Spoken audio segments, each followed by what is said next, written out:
Hello বন্ধুরা, কেমন আছেন সবাই? আশা করি সবাই ভালো আছেন। বন্ধুরা, আমাদের এই গল্পগুলো যদি ভালো লাগে অবশ্যই লাইক করবেন এবং কমেন্ট করে জানিয়ে দিবেন। চ্যানেলে যদি নতুন হয়ে থাকেন অবশ্যই সাবস্ক্রাইব করে পাশে থাকা বেল আইকনটি প্রেস করে রাখুন, যাতে নতুন নতুন ভিডিও আপলোড করার সাথে সাথে আপনার নোটিফিকেশনে চলে যায়। আজকের গল্প দুমুঠো বিকেল, পর্ব 23। রাইটার আপনার লারা। রিমা একটা বেগুনি রঙের শাড়ি পরে সোফায় বসে আছে। তার পাশে আরিয়ানও বসে আছে নিচের দিকে তাকিয়ে, কারণ তার সামনেই তার মা বাবা, দাদি, ফুপু এবং তার 14 গোষ্ঠী বসে মিটমিট করে হাসছে। এই সময় রিমকে দেখতে গেলে দারুণ লজ্জায় পড়তে হবে তাকে। আজ আংটি পরাতে এসেছে তারা। তারা সবাই বলে বলে শেষে যে ওই আংটিতে কতখানি স্বর্ণ দিয়েছে তারা, রিমের মাথা ঘুরছে ভনভন করে। কারণ তার না এই বিয়েতে মন আছে না অন্য কিছুতে। আপাতত সে একটু ঘুমাতে চায়। কদিন ধরে ঠিকমতো ঘুমাতে পারেনি। খাওয়ার কথা তো বাদই গেছে। রিহাবের কেনা আংটিটা রিম হাতে নিয়ে ওলটপালট করছে আর ঘুমের কথা ভাবছে। হঠাৎ করে স্পর্শের বলা একটা কথা কানে বাজছে ক্রমশ। 2 বছর আগে বসন্তের শুরুতে টিএসসিতে গিয়েছিল রিমঝিম। একলা একলা, তাও স্পর্শকে না জানিয়ে। একটু আলাদা সময় কাটাতে চেয়েছিল সে। শিউলি ফুল হাতে নিয়ে খেলছিল, উপরে তুলে আবার সেগুলো ক্যাচ নিচ্ছিল আর একা একা খিলখিল করে হাসছিল। হঠাৎ ফুলগুলো আবার উপরের দিকে মারতে সেগুলো আর তার হাতে ফেরত আসলো না। উপরে কেউ একজন হাত দিয়ে সেগুলো নিয়ে নিল। রিমা অবাক হয়ে সামনে তাকাতে দেখতে পেল স্পর্শকে। স্পর্শ রিমের মুখের ভাবগতি দেখার একটু নজর দেয়নি। তার নজর হাতে থাকা এক মুঠো শিউলি ফুলগুলোর দিকে। সে কপালটা একটু কুঁচকে একটু শিউলি ফুল আঙ্গুলের ডগায় এনে ধরে বলল, জানো রিম, তোমাকে আমি স্বর্ণের কিংবা রূপার কিংবা ডায়মন্ডের রিং দেব না কখনো। দিব ওয়াইল্ড ফ্লাওয়ার্স, যেমন ধরো শিউলি বা কাঠগোলাপ ইত্যাদি। রিম বোকার মতো স্পর্শের মুখের দিকে তাকিয়ে আছে। স্পর্শ ঝুঁকে নিচ থেকে একটা লম্ব ঘাসের শিকড় টেনে ছিঁড়ে নিয়ে সেটাকে গোল আকৃতি করে দুপাশ থেকে দুমুখ নিয়ে একটা শিউলি ফুলের সাথে আটকে নিল। হয়ে গেল ফুলের আংটি। তারপর রিমের হাতটা আলতো করে ধরে ওর অনামিকা আঙুলটায় ঢুকিয়ে দিয়ে বলল, এবার বুঝলে খুকি? রিম অবাক হয়ে হাতের দিকে চেয়েছিল। সেদিন সোনা বা রূপা কিংবা হীরামাণিক্যেও সেদিন ওই ফুলের আংটিটার কাছে ফ্যাকাশে মনে হয়েছিল। হঠাৎ মায়ের ঝাঁকুনিতে রিমের হুঁশ ফিরে আসলো আবার। রিহাব চোখ বড় বড় করে বলছে, রিং পরাতে। রিমঝিম চুপচাপ রিং পরাতে নিতেই হারিয়ানের মা একটু নড়ে চড়ে বললেন, আগে মনে হয় ছেলেরা পড়ায়, তাই না? রিমের বাবা ইতস্তত হয়ে বললেন, তা ঠিক, আসলে এত টেনশনে আমরা সব গুলিয়ে ফেলেছি। নাও বাবা, আরিয়ান আগে তুমি পড়াও। আরিয়ান রিমের হাত ছুতে যাবে, তার আগে ওর একটা কল আসলো। আরিয়ানের বাবা দাঁতে দাঁত চেপে বললেন, কাজের সময় ফোন অফ রাখতে হয়, কতদিন শেখাবো তোমাকে? ওনার ধমকে পুরো 14 গোষ্ঠী চুপ হয়ে গেছে। আরিয়ান কলটা রিসিভ করে একটু দূরে গিয়ে দাঁড়ালো। তারপর হঠাৎ চোখে বড় করে দরজা খুলে দৌড় দিল সে। সবাই থ হয়ে বসে আছে। কি হলো? কেনই বা আরিয়ান দৌড় দিল আর তার কারণ কেউই জানে না। এদিকে রিমঝিম একটু নিস্তার পেয়ে পা টিপে টিপে নিজের রুমে ফেরত চলে এসেছে। হঠাৎ বাতাসে জানালার পর্দা সরে যেতে স্পর্শের রুমটা ওর নজরে আসলো। আর ঠিক সে সময় একটা কথা মনে পড়ে গেল। স্পর্শ বলেছিল, তোমাকে যে বিয়ে করতে আসবে সে কবুল বলার আগেই উধাও হয়ে যাবে। রিম হেসে ফেললো মুখে হাত দিয়ে। তারপর ভাবল, এটা স্পর্শের কাজ হবে কেন? আরিয়ানের সাথে তো ওর কোনো যোগাযোগ নেই, আর ও তো জানেও না আমার যে আজ আংটি বদল।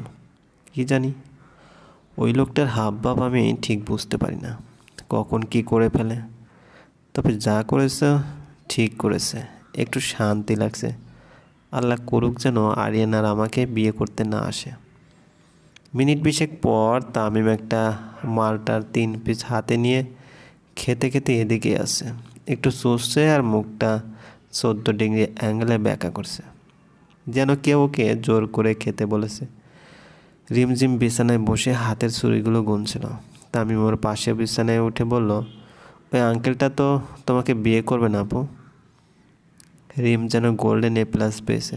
দাঁত কিলিয়ে সে তামিমকে ধরে ওর গালে চুমু দিয়ে বলল, কেন রে? আমি তো জানি না, শুধু জানি ওদের 13 গোষ্ঠী মুখটা ছোট করে চলে গেছে। ওটা 14 গোষ্ঠী হবে। কিভাবে?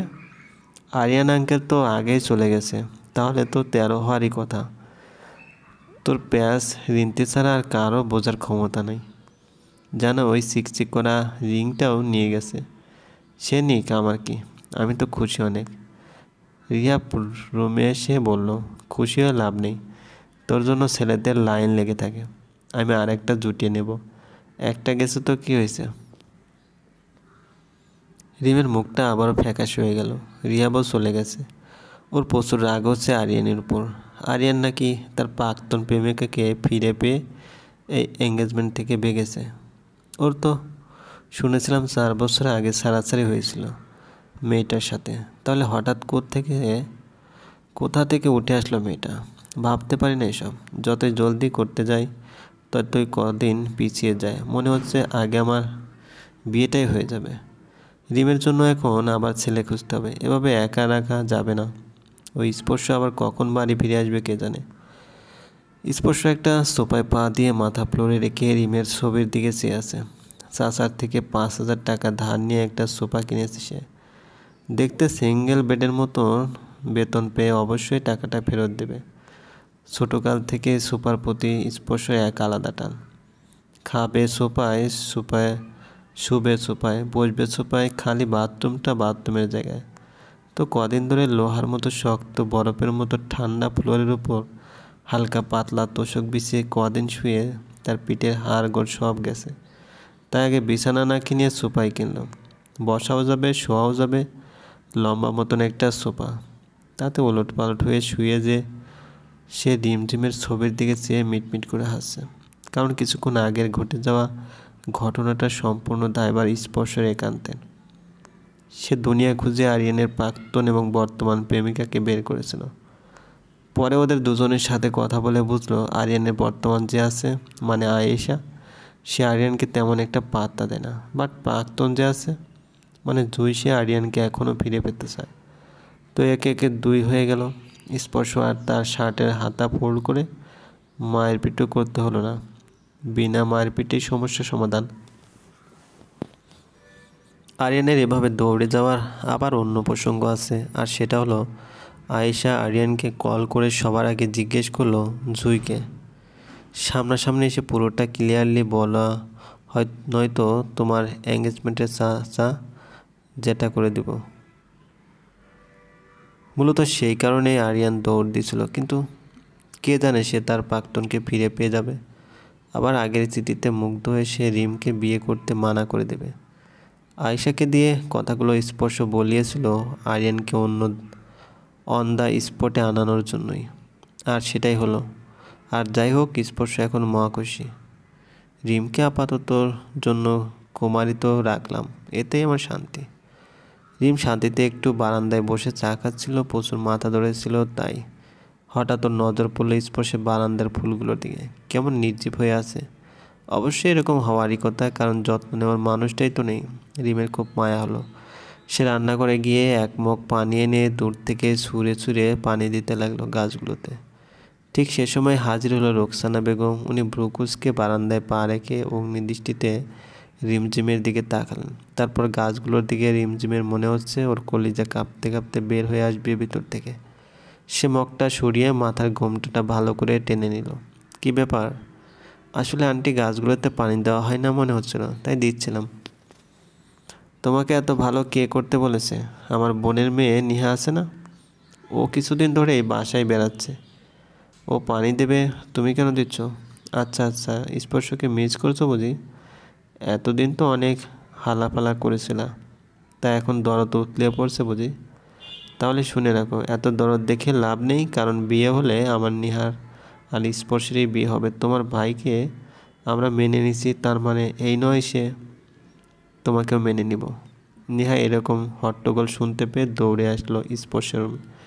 তারপর রুকসানা বেগমের কথা সব দূর থেকে শুনে যা বুঝলো তাহলে স্পর্শ যে রিম বলতে পাগল ছিল, এই সেই মেয়ে রিম।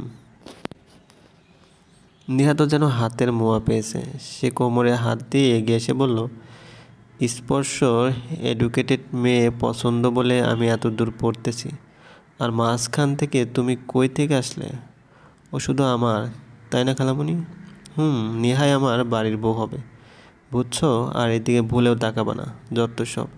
এই চল তো নেহা, ভাই বোন দুটো মিলে আমার বাসার ছেলে মেয়েকে ফাঁসানোর ধান্দাই আছে। রিমঝিম মন খারাপ করে রুমে ফেরত আসতেই শুনলো আরেক খবর, যেটা শুনে ওর মন খারাপ এবার চরম পর্যায়ে চলে গেছে। আর সেটা হলো রিহাব আরেকটা বিয়ের প্রস্তাব নিয়ে হাজির। আর এবার ছেলেটার প্রাক্তন নাই, বর্তমানও নাই, পুরা সাদাসিধে, একদম পারফেক্ট। রিমের জন্য রিমের খুব রাগ হচ্ছে। এতদিন ধরে যে সিদ্ধান্তটা সে নিয়েছিল সেটা পূরণ করার সময় হয়ে গেছে মনে হয়। কথা হলো চাকরি কই পাবে? বাসা থেকে বেরিয়ে গেলে তো আর সাথে সাথে চাকরি পাওয়া যাবে না। যাকগে, আমার কি, একটা না একটা চাকরি তো পেয়েই যাব। তবে বাসায় আর থাকবো না, যাকে পাচ্ছে তার সাথে বিয়ে ঠিক করছে। একটা প্রতিশোধ পূরণ করার জন্য আমাকে বলি দেবে বলে ঠিক করেছে এরা। ভাবতে ভাবতে রিম 4টে থ্রি পিস, 4টে শাড়ি, তোয়ালে, গামছা সব ব্যাগে পরে নিল। তারপরে একটা কালো বোরকা পরে বের হলো। এটা পরে বের হবে। পেটে একটা বালিশ বেঁধে নিল। প্রেগনেন্ট মহিলাদের তো আর মানুষ দর্শন করবে না, বা করার চেষ্টা করলো সেটা ভাবতে ভাবতে ততক্ষণে আমি পালাবো। বিদ্যার একটা মুভিতে দেখেছিলাম, ও পুরো সময় প্রেগনেন্ট হওয়ার নাটক করেছিল।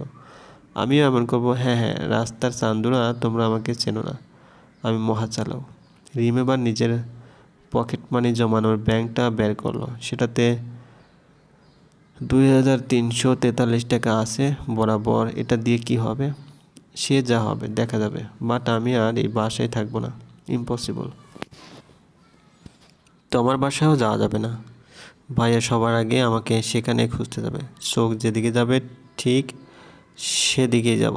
রাত 10:30 বাজে। রিমঝিম এতক্ষণ ঘাপটি মেরে বসেছিল তার রুমে, তাও দরজা লাগিয়ে। কারণ সে সাজে দিয়েছিল এটা যদি তামিমও দেখে ফেলে তাহলে তুলকালাম হয়ে যেত। যাই হোক, সবাই যে যার রুমে ঘুমিয়ে পড়েছে। রিম এই সুযোগে দরজা খুলে বেরিয়ে গেছে। তার রুমে বিছানার উপরে একটা চিঠি ফেলে এসেছে। তাতে লেখা,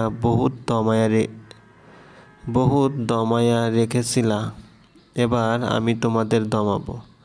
নির্জন এলাকা, পথে ঘাটে মানুষ আছে অবশ্য। এর ভিতর রিম হেঁটে চলছে মুরব্বি সেজে। আবার পেটটাও ইয়া বড় পর্দা মুখের সামনে। কেউ কেউ ওর দিকে আর চোখে তাকাচ্ছে। তো তা দেখে রিম ভাবছে, কুশন 2টা লাগিয়ে কি ভুল করেছি? একটা লাগালে ভালো হতো হয়তো বা।